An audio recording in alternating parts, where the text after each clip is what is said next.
Hello everyone, welcome back to miss lead talk DHK. কেমন আছেন সবাই? আজকে খুবই অসাধারণ একটা ছোট গল্প পড়ব আয়না বই থেকে। আবুল মনসুর আহমদের লেখা অসাধারণ একটা বই আয়না। এই আয়না বইয়ের একটা ছোট গল্প লিডারে কম হচ্ছে আজকে পড়ব। আর এই বইটার প্রচ্ছদটা যদি একটু মনোযোগ দিয়ে দেখেন, অসম্ভব সুন্দর একটা প্রচ্ছদ। সামনে এই যে বিভিন্ন ক্ষমতাধর মানুষদেরকে দেখা যাচ্ছে, পিছনেই একটা মিররে তাদের প্রতিচ্ছবি পড়তেছে। দারুণ না? এই প্রচ্ছদটা করেছেন কাইয়ুম চৌধুরী। আর এটা অনেক অনেক পুরোনো একটা বই। বইটা অলরেডি ছিঁড়ে গেছে। এটা আমার হাজব্যান্ডের কালেকশনের বই এবং আমার হাজব্যান্ডের রেকমেন্ডে এই বইটা পড়ছি। এই বইটার নবম সংস্করণ হয়েছিল 1988। তাহলে চিন্তা করেন যে এটা প্রথম সংস্করণটা আসলে কবে বের হয়েছে। সো আর পক না করে শুরু করি লিডারে কম আয়না বই থেকে আবুল মনসুর আহমদের লেখা লিডারে কম গল্পটি দিয়ে। ইসমাইল সাহেব ক্ষণ জন্মা পুরুষ। স্কুল হইতে মাদ্রাসা এবং মাদ্রাসা হইতে স্কুল, এইভাবেই বৎসরের পর বৎসর বহু স্থান বদলাইয়াও যখন কোনো মতেই তিনি শ্রেণী বিশেষের মায়াজাল ছিন্ন করিতে পারিলেন না, তখন মফস্বলের শিক্ষকদের অপক্ষপাত ন্যায় বুদ্ধিতে সন্দিহান হইয়া পুত্রহীনা বিধবা ফুপুর একমাত্র দৌলত ছাগলটা পাশের গ্রামের বাজারে বিক্রয় করিয়া কাহকে কিছু না বলিয়া সেই রাতেই কলিকাতার গাড়িতে চড়িয়া বসিলেন। কলিকাতায় পৌঁছাইয়া একটা মসজিদে আশ্রয় লইলেন। মফস্বলের লোক তাহার কদর না বুঝিল, কলিকাতার লোক তাহার প্রতিভার সম্মান করিল। গলার আওয়াজ মিষ্ট হওয়ায় প্রথমেই সে মসজিদের মুয়াজ্জিন এবং পরে ইমাম নিযুক্ত হইলেন। মসজিদটি ছিল কলিকাতার অল্প সংখ্যক আহলে হাদিসের মসজিদের অন্যতম। সুতরাং হানিফি দিগকে উচ্ছা নিন্দা করাই ছিল এখানকার প্রধান আলোচ্য বিষয়। মসজিদের মোতাওয়াল্লি সদাকর হাজি সাহেবকেও যদি খোদা একদিনের জন্য এদেশের বাদশা বানায় দিতেন, তবে তিনি দেশকে হানিফি শূন্য করিয়া ফেলিতেন। সেদিকে সুবিধা হওয়ার কোনো সম্ভাবনা আপাতত না থাকায় অগাত্য বাহাসের সভায় আয়োজন করিয়া বেনারস ও অমৃতসর হইতে মাওলানা আমদানি করিবার ব্যাপারে প্রচুর টাকা খরচ করিয়া তিনি খোদার এই ভুলের প্রতিকার করিবার চেষ্টা করিতেছিলেন। ইসমাইল সাহেব হানিফিদের পরিচালিত মাদ্রাসা স্কুলে হানিফি শিক্ষকদের নিকট পড়াশোনা করিয়া অনেকটা হানিফি ভাবাপন্ন হইয়া পড়িল। এখন হইতে তিনি আকস্মাৎ ভীষণ পাকা মোহাম্মদী বনিয়া গেলেন। হানিফি নিন্দায় অচিরকালের মধ্যেই তিনি হাজি সাহেবের দৃষ্টি আকর্ষণ করিলেন। প্রথম প্রথম তিনি মসজিদে বসিয়া ও পরে ক্রমে সমাগত মুসল্লিদের সামনে দাঁড়াইয়া চক্ষু বড় বড় করিয়া হাত পা ছুড়িয়া হানিফি দিগর উদ্দেশ্যে গালি পাড়িতেন। এইভাবেই বক্তৃতায় অভ্যস্ত হইয়া ক্রমে বাহাসের সভায় যোগ দিলেন এবং শুধু যোগ দিলেন না, নামও বলিলেন। হাজি সাহেব খুশি হইলেন, আদর করিয়া বাবা বলিয়া পিঠে হাত বুলাইলেন। ইসমাইল সাহেব হাজি সাহেবের কদম বুসি করিলেন। সেই দিন হইতে হাজি সাহেবের বাড়িতেই ইসমাইল সাহেবের থাকা খাওয়ার বন্দোবস্ত হইল। হানিফি মোহাম্মদের বাহাস ক্রমেই খুবই জনপ্রিয় হইয়া উঠিল। দূরবর্তী স্থান সমূহ হইতেও বাহাসের দাওয়াত আসিতে লাগিল। চতুর্দিকে একটা জাগরণের সাড়া পড়িয়া গেল। ইসমাইল সাহেব হাজি সাহেবকে নানা যুক্তি তর্কের দ্বারা বুঝাইলেন যে একটা কাগজ বাহির না করিলে প্রচার কার্য চালাইবার পক্ষে সুবিধা হইবে না। শুধু বাহাসের মজলিস করিয়া বিশেষ কোনো ফল পাওয়া যাইবে না। একটা কাগজ বাহির করিয়া তাতে মোহাম্মদী মাযহাবের দলিলাদি পেশ করিয়া হানিফি মাযহাবের আসরত্ব প্রমাণ করিয়া দিলে দলে দলে হানিফি মোহাম্মদীর মত অবলম্বন করিবে। এই উপলক্ষে খ্রিস্টান পাদ্রীদের ধর্ম প্রচারের পদ্ধতি সম্বন্ধে স্বীয় ব্যক্তিগত অভিজ্ঞতার কথা তিনি হাজী সাহেবের নিকট খুব চটকদার করিয়া বর্ণনা করিলেন। হাজী সাহেব সমস্ত শুনিয়া বলিলেন, সত্যি নাকি বাবা? ইসমাইল সাহেব খুব জোরের সঙ্গে বলিলেন, নিশ্চয় হুজুর। 10,000 টাকা খরচ করিয়া প্রেস কেনা হইল। হাজী সাহেবের প্রকাণ্ড বাড়ির এক অংশে প্রেস বসিল, আর এক কামরায় অফিস হইল।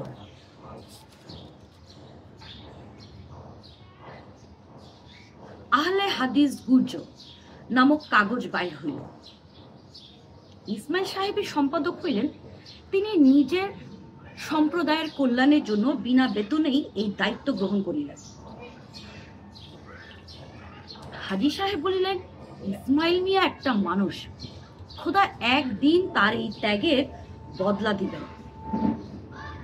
আহলে গুর্জ চলিল মানে বিলি বিতরণ হইতে লাগিল। কাগজে কলমে হানিফি নিন্দার ঝড় বইতে লাগিল। ক্রমে হানিফি নিন্দার সঙ্গে সঙ্গে ইংরেজদের নিন্দারও কিছু কিছু লেখা হইতে লাগিল। ইসলাম সাহেব কিছুটা জাতীয়বাদী হইয়া পড়িল।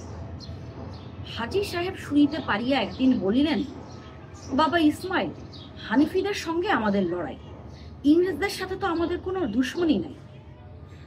ইসমাইল সাহেব বলিলেন, তা বটে, কিন্তু আজকালকার লোকের মতিগতি যে কিরকম হইয়া গিয়াছে, ইংরাজকে গাল না দিলে কাগজ বিকয় না। গ্রাহক বেশি না হলে কাগজ যে কেবলই লোকসান হবে। আপনাকে আর কতকাল খরচান্ত করাবো? হাজী সাহেব সজোরে মাথা নাড়িয়া বলিলেন, না না, হোক লোকসান। ইংরেজ রাজা, তাকে গাল দিয়ে শেষকালে কি একটা ফ্যাসাদে পড়ব। আমি লাভের জন্য কাগজ করি না। লোকসান হয় হবে। খবরদার তুমি ইংরেজদের বিরুদ্ধে কিচ্ছু লেখো না। পুলিশের হাঙ্গামার মধ্যে আমি নাই। ইহার কিছুদিন পরে এক ভদ্রলোক হাজী সাহেবের সঙ্গে দেখা করতে আসিলেন। গম্ভীর মুখে হাজী সাহেবকে জিজ্ঞাসা করিলেন, আপনারা আহলে হাদিস গুর্জ নামের পত্রিকা চালান? হ্যাঁ, চালাই। এই কাগজের উপর সরকারের কুনজর পড়েছে। কেন?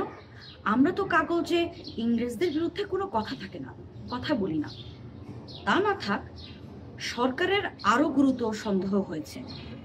আপনাদের কাগজের অফিসে সীমান্তের ওয়াহাবি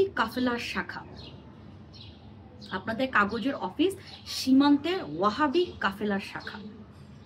হাজী সাহেব মাথায় হাত দিয়া কাঁদো কাঁদো স্বরে বলিলেন, কি হবে তবে বাবা ইসমাইল? ইসমাইল সাহেব আগন্তুকের সহিত কটাক্ষ বিনিময় করিয়া বলিলেন, পুলিশে আমাদের ভয় কিসের? আমরা তো নির্দোষ। আগন্তুক বলিলেন, কোন নির্দোষ? কিন্তু পুলিশের খানা তল্লাশি না করে ছাড়বে না। ইসমাইল সাহেব ক্রোধে হাত নাড়িয়া বলিলেন, খানা তল্লাশ করে পাবে কচু। আমাদের এখানে ঢাল তলোয়ার বা বোমা লুকিয়ে রেখেছি নাকি? আগন্তুক একটু উষ্ণ হইয়া বলিলেন, পাবে না কিছু মানলাম, কিন্তু ভদ্রলোকের বাড়িতে খানা তল্লাশ কত অপমানজনক, তা আপনি খেয়াল করছেন না? ইসমাইল সাহেব ক্রুদ্ধ হইয়া বলিলেন, মান অপমান আমরা বুঝব। কে আপনি যে আমাদের ভয় দেখাতে এসেছেন? আমি পুলিশের লোক, তবে আমিও মুসলমান, তাই মুসলমান ভদ্রলোকের ইজ্জতের জন্য আগে থেকেই সাবধান করতে এসেছিলাম। আপনাদের গালি শুনতে আসিনি। চললাম। হাজী সাহেব ইসমাইল সাহেবের দিকে চাহিয়া বলিলেন, কাজটা ভালো করলে না বাবা। পুলিশের লোক চটিয়ে দিলে এখন কি হবে? ইসমাইল সাহেব উপেক্ষার সঙ্গে বলিলেন, কি আর হবে? খানা তল্লাশ করে পাবে কি? পাক না পাক তার কথা পড়ে। আমার বাড়িতে পুলিশ থানা, এই অপমান আমি সহ্য করব? আপনি যা হয় আদেশ করুন। আমার মনে হয় ভয়ের কোনো কারণ নেই। হাজী সাহেব কাঁদিতে কাঁদিতে বলিলেন, ভয়ের কথা নয় বাবা, মান অপমানের কথা। হাজী সাহেব সেদিন বিকালে ইসমাইল সাহেবকে বলিলেন, অন্য কোথাও বাড়ি ভাড়া করো। সমস্ত প্রেস, আহলে হাদিস গুর্জের অফিস আমার বাড়ি থেকে সরাও। আমার বাড়িতে খানা তল্লাশ হতে দেব না। আর দেখো, প্রেস কিপারের স্থানে আমার নাম কেটে অন্য কারো নাম লিখিয়া দাও। বুড়া বয়সে কোথায় আল্লাহ আল্লাহ করবো, তা না করে ওসব হাঙ্গামায় আমি কেন? তাই হইল। ইসমাইল সাহেব অন্য কোনো লোক না পাইয়া নিজেই প্রেসের কিপার হইলেন। নতুন বাড়িতে আহলে হাদিস গুর্জের অফিস প্রতিষ্ঠিত হইল।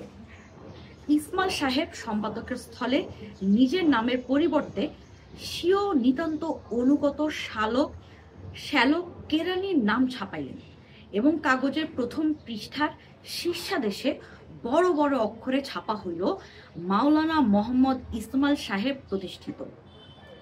কাগজের উদ্দেশ্যের স্থলে লেখা হইল, বিভিন্ন সম্প্রদায়ের মুসলমানের মধ্যে একতা ও সম্প্রতি স্থাপন এবং তাহাদের সাহিত্যিক, রাজনৈতিক, সমাজনীতিক এবং বাণিজ্য নীতিক উন্নতি বিধান। নতুন বাড়িতে আহলে হাদিস গুর্জ প্রতিষ্ঠিত হইবার পর প্রথম সম্পাদকীয়তে লেখা হইল, দয়াময় আল্লাহ তাআলার অসীম কৃপায় ও সমাজের অকৃত্রিম হৈতৈষী বঙ্গবিখ্যাত আলেম মুসলিম বঙ্গের অসম্বাদিত নেতা মাওলানা মোহাম্মদ ইসমাইল সাহেবের অসাধারণ ত্যাগ স্বীকারের ফলে আহলে হাদিস গুর্জ আজ ৮ম বর্ষে পদার্পণ করিল। গ্রাহক অনুগ্রাহকগণের সহানুভূতি মাত্র সম্বল করিয়া মাওলানা সাহেব এই গুরুত্বপূর্ণ কাজে হস্তক্ষেপ করিয়াছিলেন। এই কাজে তিনি মুসলিম বঙ্গের আশাতীত সহায়তা পেয়েছেন। তাহার ফলে সামান্য মূলধন লইয়া মাওলানা সাহেব এই কাজে হাত দিয়াও আজ আহলে হাদিস গুর্জকে নিজের পায়ে দাঁড়া করাইতে সক্ষম হইয়াছে।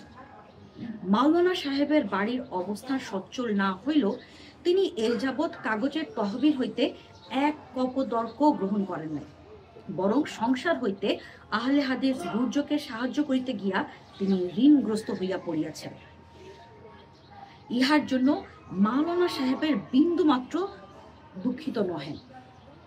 তাহার প্রাণের ধন, সাধারণ বস্তু আহলে হাদিস গুর্জকে তিনি হৃদয়ের প্রতি শোণিত বিন্দু দিয়া জীবনের পথে আজ সুপ্রতিষ্ঠিত করতে পারিয়াছে। তার জন্য তিনি সেই পরম করুণাময় আল্লাহ তাআলার দরবারে শোকর গুজারি করিতেছেন। তিনি সেই পরম করুণাময় আল্লাহ তাআলার দরবারে শোকর গুজারি করিতেছেন।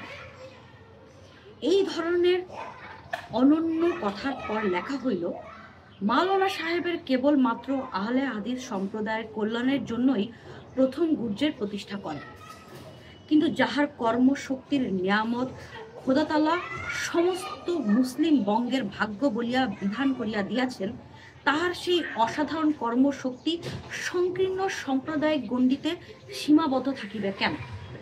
সমস্ত মুসলমানদের জন্যই খোদা যাহাকে সৃষ্টি করিয়াছেন, তিনি সাম্প্রদায়িক গণ্ডির মধ্যে নিজেকে লুকায়ে রাখিয়া স্বীয় জ্ঞানের আলো হইতে অধপতিত মুসলিম সমাজকে বঞ্চিত করিয়া খোদার আদেশ অমান্য করিতে পারিবেন না।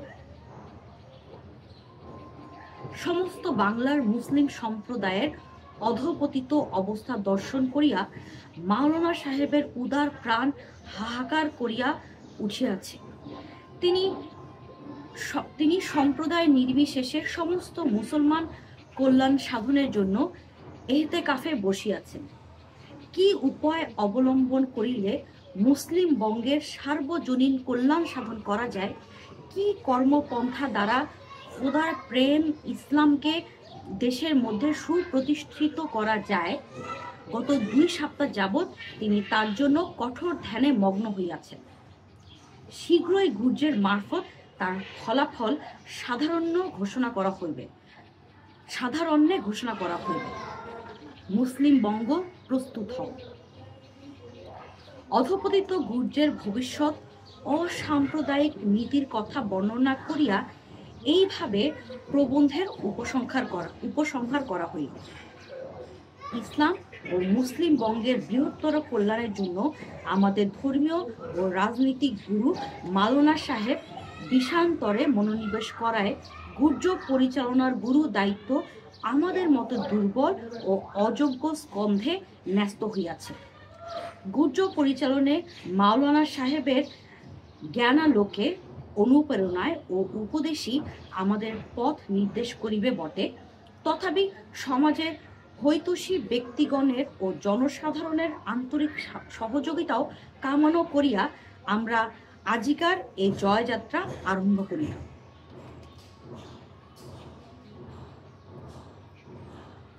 ইহার পর হইতে গুর্জের সম্পাদকীয় কলামে মাযহাবী ঝগড়া বিবাদের তীব্র নিন্দা করিয়া প্রতিবেশী হিন্দু সম্প্রদায়ের সহিত মুসলমান সম্প্রদায়ের দুরবস্থা তুলনা করিয়া এ বিষয় কোন সমাজ হৈতৈষী ব্যক্তির দৃষ্টি করিতেছে না বলিয়া আর আর নেতৃবৃন্দের কার্যের নিন্দা করিয়া এবং যে একজন মাত্র লোক সমাজের জন্য শিবরাত্রির সলিতার মতো গোপনে বিন্দু বিন্দু করিয়া নিজের শনিটি দান করিতেছেন, তাহার দীর্ঘ জীবনের জন্য খোদার নিকট দোয়া করিতে সমস্ত পাঠক পাঠিকাকে অনুরোধ করিয়া সপ্তাহের পর সপ্তাহ রাশি রাশি সম্পাদকীয় প্রবন্ধ বাইর হইতে লাগিল।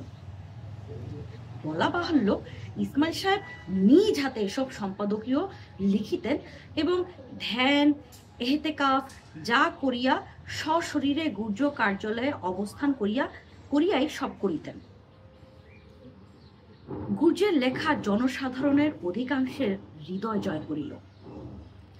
সাম্প্রদায়িক কলহের অবসান প্রকালে এমন উদার বাণী অনেকের নিকট নতুন এবং মহান বোধ হইল। দলে দলে গুর্জের গ্রাহক বৃদ্ধি পাইতে লাগিল। যথাসময়ে সব কথা হাজী সাহেবের কানে গেল। তিনি ইসমাইল সাহেবকে ডাকিয়া বলিলেন, বাবা, অন্য যা সব লিখছো তার জন্য আমি তোমাকে কিছু বলতে চাই। তোমার ইমানে যা নেয় তাই করো। আমি ও থেকে লাভ করিব বলে কাগজ বের করি নাই, কিন্তু আমাদের উদ্দেশ্য ত্যাগ করতে যাচ্ছ তাতেই আমার আপত্তি। ইসমাইল সাহেব হাজী সাহেবের সম্মুখে নত হইয়া তারকে কদম বুসি করিলেন। তার বাম হাতটি নিজের মাথায় লইয়া বিনীতভাবে বলিলেন, আপনি বরাবর আপনার এই অযোগ্য সন্তানের বুদ্ধি বৃত্তির উপর নির্ভর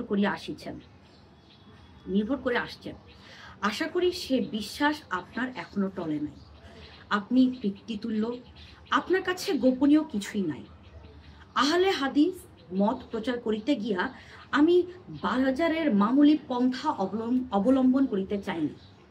আপনি জানেন, আমি খ্রিস্টান মিশনারিদের প্রচার প্রণালী বহুদিন ধরে অধ্যয়ন করে আসছি। এ বিষয়ে আমি তাদের নীতি শ্রেষ্ঠ বলে মনে করি। উদারতার ছদ্মবেশে সাম্প্রদায়িক মতবাদ প্রচারেই সাফল্যের আশা অধিক। হাজী সাহেবের সন্দেহ অনেকটাই দূর হইল। তিনি নিঃশ্বাস ছাড়িয়া বলিলেন, আচ্ছা বাবা, যা হয় কর, আমি আর কি বলিব। আমাদের উদ্দেশ্য যেন ভুলে যেও না। ইসমাইল সাহেব দৃঢ়তার হাসি হাসিয়া আবার মাথা ঝুঁকাইয়া বলিলেন, আপনি দোয়া করুন। হাজী সাহেব খুশি হইলেন আর ইসমাইল সাহেব বিদায় হইলেন। গুর্জের পাঠক পাঠিকার প্রাণ বহুদিন প্রতীক্ষার শ্রদ্ধায় লটকাইয়া রাখিবার পর ইসমাইল সাহেবের এহতেকাফের ফল বাহির হইল। একদিন সম্পাদকীয় কলামে এইরূপ লেখা হইল, অধপতিত বঙ্গ মুসলিমদের দুরবস্থা দর্শনে যে মহাপুরুষের প্রাণ কাঁদিয়া উঠিয়াছিল, যিনি সংগোপন লোচনের অন্তরালে সমাজের কল্যাণ কঠোর সাধনায় শিবরাত্রির সলিতার মতো নিজেকে তিল তিল করিয়া বিসর্জন দিতেছিলেন, খোদার দরবারে হাজার শোকর আমাদের সেই পূজনীয় নেতা হযরত মাওলানা সাহেব তদীয় সাধনায় সিদ্ধিলাভ করিয়াছে। তিনি দীর্ঘ 1 মাস এতেকাফে বসিয়া খোদার দরবার হইতে এলহামের অনুপ্রেরণা পাইয়াছেন। সমস্ত মুসলিম বঙ্গ আজ সমস্বরে বলো আল্লাহু আকবার। এতেকাফে বসিয়া হযরত মাওলানা সাহেব কি এহলাম পাইয়াছেন, সমাজের কল্যাণে কি অনুপ্রেরণা তিনি লাভ করিয়াছেন, প্রবন্ধের বাকি অংশে সে সমস্ত কথা বর্ণনা করা হইল। তার সারমর্ম এই: মুসলিম বঙ্গের অদ্বিতীয় নেতা হযরত মাওলানা সাহেব শিবরাত্রির সলিতার মতো তিলে তিলে আত্মবিসর্জন দিয়া আল্লাহ রাব্বুল আলামিনের নিকট হইতে যে এহলাম পাইয়াছেন তা এই: ইসলামের রুজ্জুকে শক্ত করিয়া না ধরার অপরাধী মুসলিম বঙ্গ এই শাস্তি ভোগ করিতেছে। মুসলিম বঙ্গের উন্নতি করিতে হইলে বাংলায় ইসলামকে পুনর্জীবিত করিতে হইবে। খ্রিস্টান পাদ্রীদের ধোকায় পড়িয়া লক্ষ লক্ষ মুসলিম আজ মুরদাদ হইয়া যাইতেছে, ইহাদিগকে রক্ষা করিতে হইবে। তিনি ভিন্ন ধর্মাবলম্বী দিগকে ইসলামের সুশীতল করে স্থান দিতে হইবে, ভিন্ন ধর্মাবলম্বী দিগকে ইসলামের সুশীতল করে স্থান দিতে হইবে ইত্যাদি ইত্যাদি। এইভাবে সমাজের দুরবস্থা ও তার প্রতিকারের উপায় বর্ণনা করিয়া উপসংহারে হযরত মাওলানা সাহেবের এলহাম প্রাপ্ত তরকিবের কথা বলা হইল। তা এই: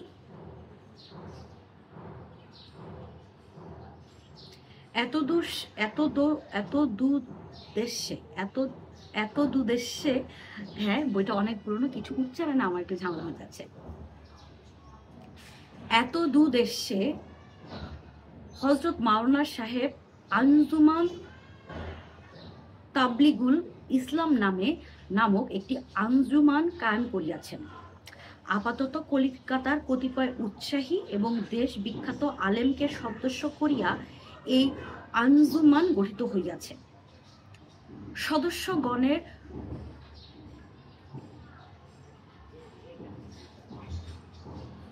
সদস্যগণের স্বনির্বন্ধ ও সর্বসম্মত অনুরোধে নিতান্ত অনিচ্ছা সত্ত্বেও হযরত মাওলানা সাহেব উক্ত আঞ্জুমানের সভাপতি, সম্পাদক, কোষাধ্যক্ষের বিরাট দায়িত্ব বহন করিতে রেজামন্দি ফরমাইয়াছেন।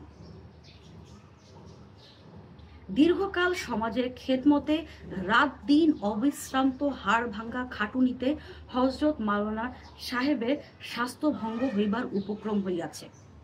সেজন্য অন্য কোনো নবীন কর্মীর স্কন্ধে এই বিরাট দায়িত্ব অর্পিত হইলে আমরা সুখী হইতাম, কিন্তু সত্যের খাতিরে এ কথা আমরা স্বীকার করিতে বাধ্য যে হযরত মাওলানা সাহেব ব্যতীত এত বড় বিরাট দায়িত্ব বহন করার লোকও দেশে সুলভ নয়।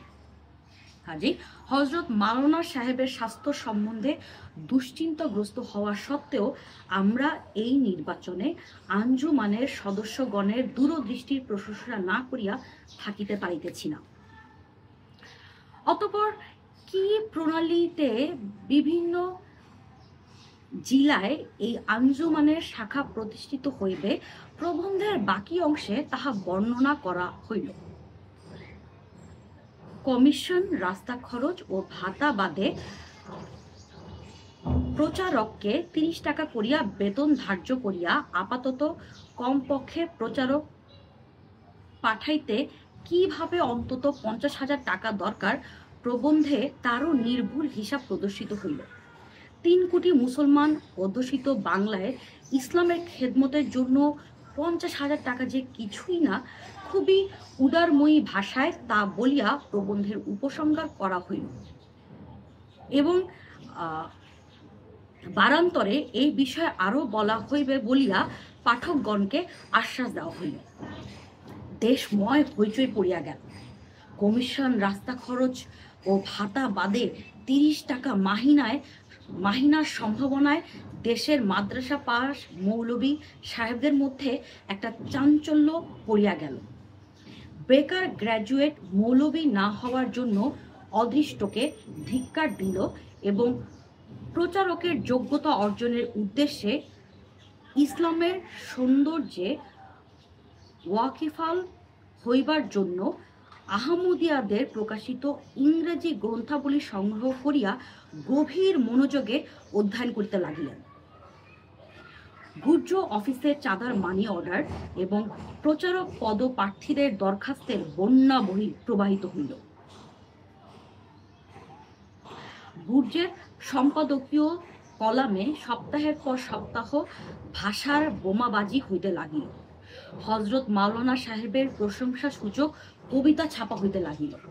বাংলার মুসলমান বুঝিল এত দিনে অধপতিত মুসলমানের সুদিন আবার ফিরিয়াছে। মফস্বলের বিভিন্ন স্থানের সভা সমিতি, মজলিস, মাহফিল, সম্মেলন, কনফারেন্স হইতে লাগিল। বিভিন্ন স্থান হইতে হজরত মাওলানা সাহেবের দাওয়াত রক্ষা করিতে লাগিলেন।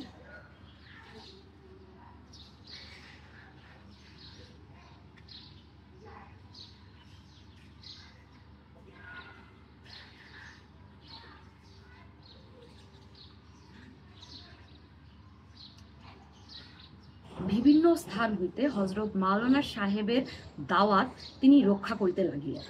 যাহারা বড় বড় কনফারেন্স করিয়া হজরত মাওলানা সাহেবের সম্বর্ধনা করিলে এবং মালা ও অভিনন্দন পত্র ছাড়াও যাহারা মোটা মোটা চাঁদা তুলিয়া দিল, গুর্জে তাহাদের সম্বন্ধে প্রশংসা সূচক রিপোর্ট এবং সম্পাদকীয় মন্তব্য প্রকাশিত হইতে লাগিল। চাঁদা আদায় হইয়াছে আশাতীত, সুতরাং ইসলাম প্রচারের কাজে নিশ্চয়ই আরম্ভ হইত। কিন্তু উপর্যুপরি নতুন নতুন কতগুলো দুর্ঘটনায় ইসলাম প্রচারের কাজে বাধা পড়িল। ব্যাক্কেলপুরে হিন্দু মুসলিম দাঙ্গা হইল। হিন্দু প্রধান স্থান বলিয়া হিন্দুরা মুসলমান দিগকে বেদম মার দিল। গুর্জে নির্যাতিত মুসলমানদের শোচনীয় অবস্থার মর্মভেদী বর্ণনা বাইর হইতে লাগিল। গুর্জ কার্যালয়ে হজরত মাওলানা সাহেবকে সভাপতি ও কোষাধ্যক্ষ করিয়া এক রিলিফ ফান্ড খোলা হইল। স্বয়ং হজরত মাওলানা সাহেব দিন রাত খাটিয়া অকুস্থানে গমন করিয়া রিলিফের কাজ করিতে লাগিলেন। হজরত মাওলানা সাহেবের অদৃষ্টে বিশ্রাম ছিল না। বাংলায় ইসলামের ভাগ্য সুপ্রসন্ন ছিল না। তাই ব্যাক্কেলপুরে রিলিফের কাজ সমাধা করিয়া যেই হজরত মাওলানা ইসলাম প্রচারের কাছে হাত দিবেন, অমনি দুর্ভাগ্যপুরে ভীষণ বন্যা হইল। জনসেবক হজরত মাওলানার প্রাণ আবার কাঁদিয়া উঠিল। ব্যাক্কেলপুরের মুসলমানদের জন্য কান্না রঙিন চোখে তিনি আবার দুর্ভাগ্যপুরের বন্যা পীড়িতদের জন্য অশ্রু বহাইতে লাগিলেন। আবার রিলিফ ফান্ড খোলা হইল। গুর্জের পৃষ্ঠায় আবারও উদ্দীপনার তুবড়ি ফুটিতে লাগিল, টাকা আসিতে লাগিল।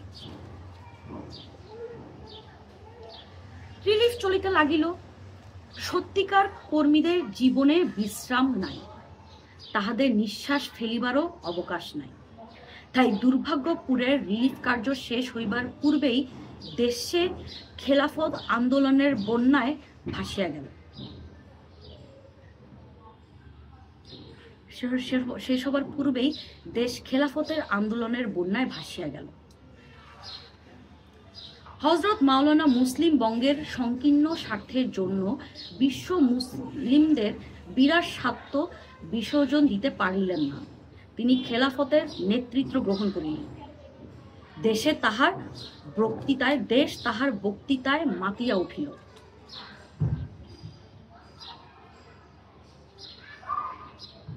ইতিমধ্যে হজরত মাওলানা উর্দু জবানও আয়ত্ত করিয়াছিলেন।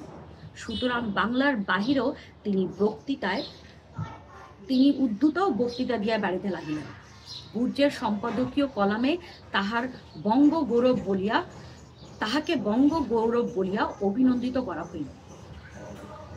দেশময় সম্মেলন কনফারেন্স হইতে লাগিল। হাজী সাহেবের উদ্যোগে এই আহলে হাদিস কনফারেন্সের এক অধিবেশনের আয়োজন হইল। হজরত মাওলানা আমন্ত্রিত হইলেন, কিন্তু তিনি নিমন্ত্রণ প্রত্যাখ্যান করিলেন। গুজরে হজরত মাওলানার এই অসাম্প্রদায়িক স্পষ্টবাদিতার জন্য তাহার প্রশংসা করা হইল এবং ইসলামের এই দুর্দিনে যাহারা মজহাবী সভা সমিতি করিয়া ইসলামের শক্তিকে শতদা বিভক্ত করিবার চেষ্টা করিতেছে তাহাদের তীব্র নিন্দা করা হইল। গোড়া আহলে হাদিস ব্যতীত আর সকলে হজরত মাওলানা সাহেবকে সাধুবাদ দিতে লাগিলেন। গুর্জের জনপ্রিয়তা বাড়িয়া গেল, দেশ খেলাফতের বন্যায় ভাসিয়া গেল। কংগ্রেসেও খেলাফত আন্দোলনকে নিজের বলিয়া গ্রহণ করিল। গুর্জে হিন্দু মুসলিম একতার মহিমা কীর্তিত হইতে লাগিল। হযরত মাওলানা সাহেব দেশময় লাটিমের মতো ঘুরিয়া হিন্দু মুসলিম একতা প্রচার করিতে লাগিলেন। পরাধীন জাতির কোনো ধর্ম নাই, কোরআন হাদিস দ্বারা তিনি ইহা প্রমাণ করিতে লাগিলেন। ভারতের স্বরাজ প্রতিষ্ঠা না হইলে যে মুসলিম দুনিয়ার আবাদী এমনকি মক্কা মদিনার হুকুমত রক্ষা হইবে না, মাসের পর মাস ধরিয়া গুর্জের সম্পাদকীয় কলামে এই সত্য প্রচার করিতে লাগিলেন। যাহারা খেলাফত আন্দোলনে যোগ দিল না শুধু তাহারাই, এবং যাহারা কমিশন, রাস্তা খরচ ও ভাতা বাদে 30 টাকা বেতনের চাকুরির জন্য দীর্ঘদিন অপেক্ষা করিয়া এইরূপ অতিষ্ঠ হয়ে উঠিয়াছিল, তাহারাই পত্র লিখিয়া গুর্জ অফিসে এবং সভা সমিতিতে স্বয়ং হজরত মাওলানার কাছে তহবিলের কি হইল জিজ্ঞাসা করিতে লাগিল। প্রথম প্রথম এই সকল প্রশ্ন উপেক্ষা করা গেল, কিন্তু যখন প্রশ্নকর্তার সংখ্যা বৃদ্ধি হইতে লাগিল তখন গুর্জের সম্পাদকীয় কলামে এবং সভা সমিতিতে স্বয়ং হজরত মাওলানার বক্তৃতায় কফিয়া দেওয়া হইল। তার সারমর্ম এই: ভারতের স্বরাজ সমস্যাই এখন ভারতবাসীর জীবনের সর্বাপেক্ষা বড় সমস্যা। এই স্বাধীনতার উপর কেবল যে ভারতীয় মুসলমানের জীবন মরণ নির্ভর করছে তা নয়, পরন্তু ইহার উপর মধ্যপ্রাচ্যের সমস্ত মুসলিম রাজশক্তির স্বাধীনতা নির্ভর করছে। এই স্বরাজ সাধনায় হিন্দু মুসলিমের একতা অপরিহার্য। বর্তমান অবস্থায় তবলিগ কার্যে হাত দিলে হিন্দু মুসলিম একতায় বিঘ্ন উৎপন্ন হইবে। সুতরাং যাহারা দেশের সংকট অবস্থায় তবলিগ কার্যে হাত দিয়া হিন্দু মুসলিম একতার মূলে কুঠারাঘাত করিতে চান, তারা শুধু দেশের শত্রু নয়, ইসলামেরও শত্রু। ইসলামের অনিষ্টের ভয়ে প্রতিবাদীদের অনেকেই চুপ করিয়া যায়, কিন্তু সকলে চুপ করিল না। কেউ কেউ বলিতে লাগিল, তহবিল কার্যে যদি আজকাল স্থগিতি থাকে তবে উহার তহবিলের একটা হিসাব প্রকাশ করিয়া কত টাকা আছে তাহা দেখানো হোক। কতিপয় দুষ্ট লোকের উদ্যোগে অশ্বরাজি ও অখেলাফতি নেতৃবৃন্দের এক সভা আহুত হইল। হজরত মাওলানাকে সেই সভায় বিশেষভাবে দাওয়াত করা হইল। তিনি অসুস্থ শরীরে সেই সভায় যোগদান করিলেন। সভায় তবলিগ ফান্ডের সঙ্গে খেলাফতের রিলিফ ফান্ডের কথা উঠিল। মাওলানা রুগ্ন শরীর লইয়া দাঁড়াইল, অশ্রুপূর্ণ লোচনে বলিলেন, একটা প্রাণ তিনি কত দিককে দিতে পারেন। তবলিগে নয়তো রিলিফ নয়তো খেলাফত, সবই তো তাহার একার ঘাড়ে। তিনি আহার নিদ্রা ত্যাগ করিয়া শিবরাত্রির সলিতার মতো নীরবে লোকলোচনের অন্তরালে তিল তিল করিয়া সমাজ ও দেশ ধর্মের জন্য প্রাণ দিয়া শরীরের অবস্থা এই করিয়াছেন। অতগুলো তহবিল তাহার হাত দিয়া খরচ হওয়ায় তিনি যদি খরচাদির চুল চেরা হিসাব রাখিতে নাই পারিয়া থাকেন, তার জন্য কি তাহার দোষ দেওয়া যায়? সদস্যবৃন্দ কি তাহার সততায় সন্দেহ করে? সত্যি যদি দেশবাসীর এবং সহকর্মী সুহৃদয়গণের বিশ্বাস হারিয়া থাকেন, তবে তাহার আর বাঁচিয়া লাভ কি? তিনি বাংলায় মুখ দেখাইবেন না। তিনি বাংলার নেতৃত্ব ফেলিয়া রাঁচি চলিয়া যাইবেন। ইতিমধ্যে দেশের তালুক মুলুক বিক্রয় করিয়া হজরত মাওলানা রাঁচিতে একখানা কুটির কিনিয়াছেন বলিয়া লোকে বলাবলি করিত। হজরত মাওলানা রাঁচি চলিয়া গেলে মুসলিম বঙ্গের গুরুতর অনিষ্ট হইবে নিশ্চিত বুঝিতে পারিয়া উপস্থিত সদস্যবৃন্দের অনেকেই মাওলানার নিকট ক্ষমা চাহিলেন এবং যাহারা তাহার সততায় সন্দেহ করিয়াছেন তাহাদের উদ্দেশ্যে গালাগালি করিয়া সভা ভঙ্গ করিলেন। অকৃতজ্ঞ শীর্ষক সম্পাদকীয় প্রবন্ধে পরের সপ্তাহে গুর্জে সন্দেহবাদী দিগকে খুব তেরসে কষাঘাত করা হইল। সন্দেহবাদীর সংখ্যা হ্রাস পাইল। হিসাব পত্রের ফ্যাসাদ সম্বন্ধে এরূপ নিশ্চিত হইয়া হজরত মাওলানা আবার হিন্দু মুসলিম একতা এবং স্বরাজ্যের আবশ্যকতা বর্ণনায় অনল বর্ষণ করিতে লাগিলেন। এই কার্যে তিনি অনেক হিন্দু চরমপন্থীকেও লজ্জা দিতে লাগিলেন। চাকুরি ব্যতীত অন্য সর্বত্র হিন্দুরা মুসলিম প্রতিভার সমাদর করে। তাহাদের নিকট হজরত মাওলানার কদর ধাপে ধাপে বাড়িতে লাগিল। কংগ্রেস হইতে আরম্ভ করিয়া ব্রাহ্ম মন্দিরে, অদ্বৈতবাদ সভা,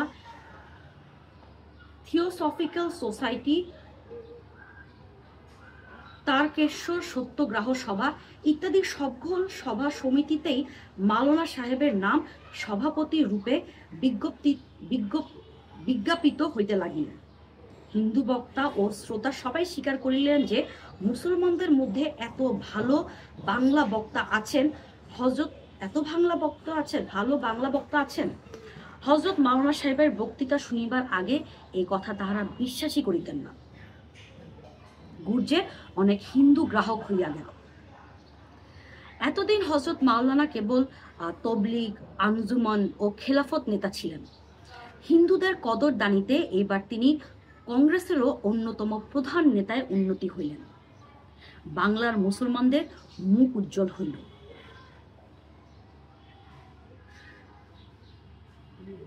ইসমাইল সাহেব বলিয়াছেন, প্রতিভা কখনো চাপা থাকে না। ইসমাইল সাহেব বলিয়াছেন, প্রতিভা কখনোই চাপা থাকে না। হজরত মাওলানা ইসমাইলের প্রতিভাও চাপা রহিল না। হজরত মাওলানার প্রতিভা বলে আরো উন্নতি করিতেন যদি না একটা বিষম বাধা সামনে পড়িত। এই বাধা আমলাতন্ত্র। আমলাতন্ত্র কেবল নিজেদের দফতরেই মুসলমানকে দাবিয়া রাখিয়া সন্তুষ্ট নহে, বাহিরে কোথাও মুসলমান উন্নতি করিবে এটাও তারা সহ্য করিতে পারে না। তাই হজরত মাওলানা লোকচক্ষুর গোচরীভূত হওয়ার সঙ্গে সঙ্গেই পুলিশ তাগাহার পিছে লাগিয়া গেল। দেশময় ধরপাকড় আরম্ভ হইল। হজরত মাওলানার বিবি বিষম শয্যাগত, কাতর থাকার দরুন মাওলানা সাহেব অনেক সভায় অনুপস্থিত থাকিতে বাধ্য হইতে লাগিলেন।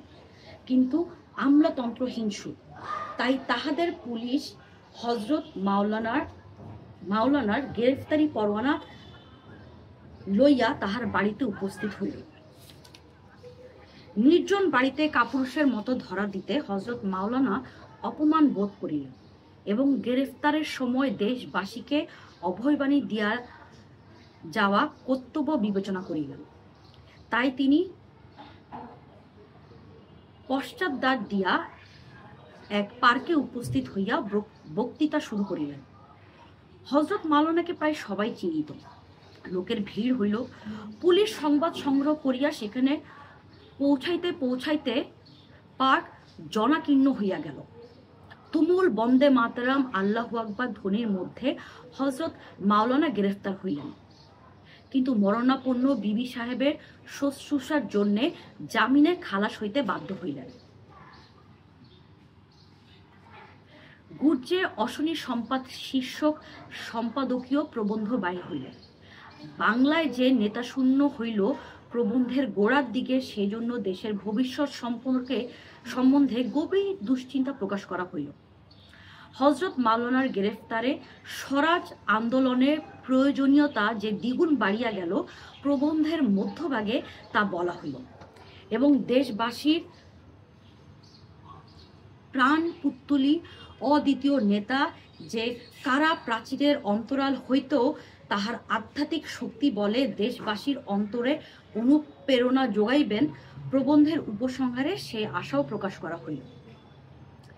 বিচারে হযরত মাওলানা 2 বছর কারাদণ্ডের আদেশ হইল। দেশের কাজে আহার নিদ্রা পরিত্যাগ করিয়া শিবরাত্রি সলিতার মতো তিল তিল করিয়া আত্মদান করায় হযরত মাওলানার স্বাস্থ্য ইতিপূর্বেই একরূপ নষ্ট হইয়া গিয়াছে। কারাবাসের কঠোরতায় তিনি একেবারেই শয্যা লইলেন। 3 মাস কারাবাসের পর স্বাস্থ্য নাশের ভয়ে সরকার তাহাকে মুক্তি দিলেন। হযরত মাওলানা ভগ্ন স্বাস্থ্য লাভের জন্য রাঁচি চলিয়া গেলেন, আর ফিরিলেন না। নেতার অভাবে আবার বাংলা অন্ধকার হইল। ভক্তরা তাহার পুনর্বিভাব সম্বন্ধে প্রশ্ন করিতে লাগিলেন। গুর্জের সম্পাদকীয় কলমে বাহির হইল, বাংলা ইসলামকে তার পূর্ণ গরিমায় প্রতিষ্ঠিত করাই হযরত মাওলানার আজীবনের সাধনা। তিনি আজিও আগের মতোই এই সাধনায় শিবরাত্রি সলিতার মতো লোকলোচনের অন্তরালে নিজেকে তিল তিল করিয়া বিসর্জন দিতেছেন। তবে স্বভাবতই তার সাধনার বাহ্যরূপে একটু পরিবর্তন হইয়াছে। মানুষের জীবন ক্ষণস্থায়ী। হযরত মাওলানার জীবনও সায়ান্নে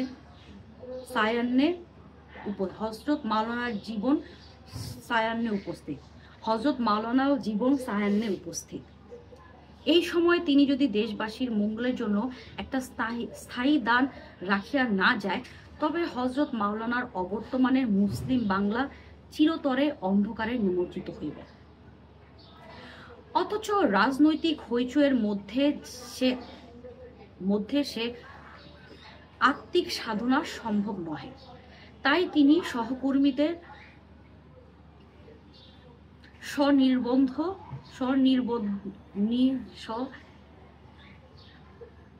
স্বনির্বন্ধ অনুরোধে স্থির করিয়াছেন, একদিন ইসলামের মহাপয়গম্বর যেমন করিয়া সত্যের আলোকের জন্য হেবার নির্জন গহ্বরে আত্মিক সাধনায় আত্মনিয়োগ করিয়াছিলেন, এই 1300 বৎসর পরে তারই নগণ্য উম্মত হযরত মাওলানা ইসলামের উন্নতি ও মুসলমানদের কল্যাণের জন্য রাঁচির শান্ত প্রকৃতির বুকে সাধনায় আত্মনিয়োগ করিবেন। তিনি বাকি জীবন সেই কঠোর সাধনাতেই সমাহিত থাকিবেন। তাহার সাধনার ফল গ্রন্থাকারে বাহির হইবে। গুর্জের গ্রাহিকাদিগকে তাহা অর্ধমূল্য দেওয়া হইবে। প্রবন্ধের বাকি অংশে প্রকাশিতব্য গ্রন্থের সম্ভাব্য আকার, দাম ও অগ্রিম মূল্য প্রেরকদের বিশেষ সুবিধা বর্ণিত হইল। অতঃপর উপসংহারে বলা হইল, সশরীরে হযরত মাওলানা সামাজিক ও রাজনৈতিক আন্দোলনে থাকিবেন না বটে, কিন্তু তাহার প্রদর্শিত পথে অগ্রসর হইলে মুসলিম বঙ্গ তার অভীষ্ট লাভ করিতে পারিবে। সুতরাং কোনো ভয় নাই, মুসলমান সমাজ অগ্রসর হও। নাসরুম মিনাল্লাহে ফাতহুন করিব। দারুণ না? আমার কাছে খুবই ভালো লেগেছে। ইয়াস, আবুল মনসুর আহমদের লেখা আয়না, তার থেকে একটা ছোট গল্পে পড়লাম, লিডারে কম। আপনাদের কেমন লেগেছে আমাকে জানাতে ভুলবেন না। আবার দেখা হবে নেক্সট এপিসোডে। আবারও কোনো একটা অসাধারণ বই নিয়ে। ততদিন পর্যন্ত সবাই ভালো থাকেন, সুস্থ থাকেন, আর মিস লিপটপ ডিএচকে তার সাথে থাকেন। আর আমি ভিডিওর শেষে সবার কাছে ক্ষমা প্রার্থনা করছি যদি আমার কোনো উচ্চারণ আপনাদের কানে বেজে থাকে এবং তাতে আপনারা বিরক্ত হয়ে থাকেন। আশা করি এটা ক্ষমা সুন্দর দৃষ্টিতে দেখবেন।